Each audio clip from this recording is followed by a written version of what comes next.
Welcome to this video where you will learn the basic workflow for using eduFade in your lessons. To begin, log into your eduFade account. Select the feedback set to focus your students' observations and start a lesson.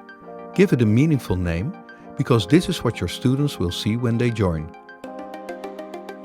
Now ask your students to join your lesson. They'll need to select you as their teacher and choose the lesson you've just started.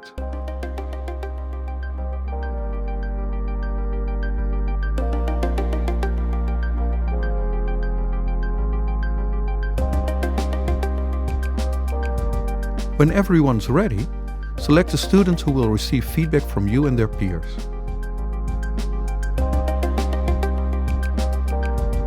Check that all session settings are correct and then start the feedback session. Once the session is finished, you can end it. Or if you'd like, repeat the process with another student.